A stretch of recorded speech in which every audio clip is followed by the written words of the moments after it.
جہیز اللہ نے رکھا نہیں، اللہ کے پاک رسول صلی اللہ علیہ وسلم نے جہیز کے سلسلے میں کوئی ہدایت نہیں فرمائی، بلکہ اللہ کے رسول صلی اللہ علیہ وسلم نے ارشاد فرمایا کہ سب سے زیادہ برکت والا نکاح وہ ہے جس میں خرچ سب سے کم کیا جائے، مگر ہمارے یہاں جہیز کا ایک الگ ہی سلسلہ ہے، اور جگہ تو پھر بھی الحمدللہ غنیمت ہے۔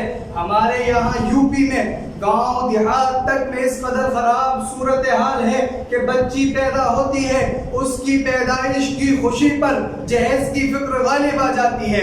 نہ جانے کتنے ماں باپ ہیں جو اس فکر میں جی رہے ہیں کہ ہمارے پاس ہماری بچی کے جہیز کا انتظام نہیں ہے، اور نہ جانے کتنی بچیاں ہیں جو اپنے دل کے اوپر یہ بوجھ لے کر جی رہی ہیں کہ ہمارے ماں باپ کے پاس ہمارے جہیز کا انتظام نہیں ہے۔ اس منحوس جہیز کی لعنت کی وجہ سے نہ جانے کتنوں کے جنازے اٹھ گئے۔ آپ نام سن چکے ہوں گے میر تقی میر کا، کتنا بڑا شاعر تھا، کتنا بڑا عالم اور فاضل تھا۔ عالم اور فاضل اور شاعر تو بہت بڑا تھا، لیکن غریب آدمی تھا، اس کے پاس روپیہ اور پیسہ نہیں تھا۔ ایک بچی تھی، اس دور کے رواج کے مطابق بچی کے جہیز کے لیے قرض لے کر انتظام کیا، بچی کی شادی کی، بچی رخصت ہو کر اپنے گھر چلی گئی۔ لیکن پھر قرض داروں نے شاعر صاحب سے قرض وصولنا شروع کیا۔ قرض دار آتے ہیں، کہتے ہیں شاعر صاحب لائیے ہمارا پیسہ واپس کیجئے۔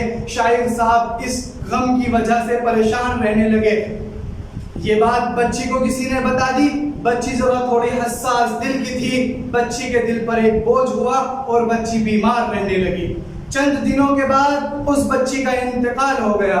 اب جوان جہان بیٹی کا جنازہ میر تقی میر کے دروازے پر ہے۔ آپ سوچئے ذرا کس قدر سنگین گھڑی ہے کہ جس جوان جہان بیٹی کو باپ نے بڑے چاؤ اور ارمان کے ساتھ بہایا تھا، اب اسی جوان جہان بیٹی کا جنازہ اسی دہلیز پر ہے۔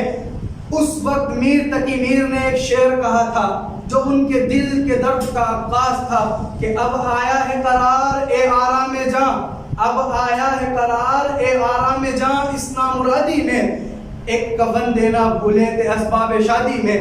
اگر شادی کے جہیز کے ساتھ کفن بھی لپیٹ کر دے دیتے تو تمام سر و سامان مکمل ہو جاتا۔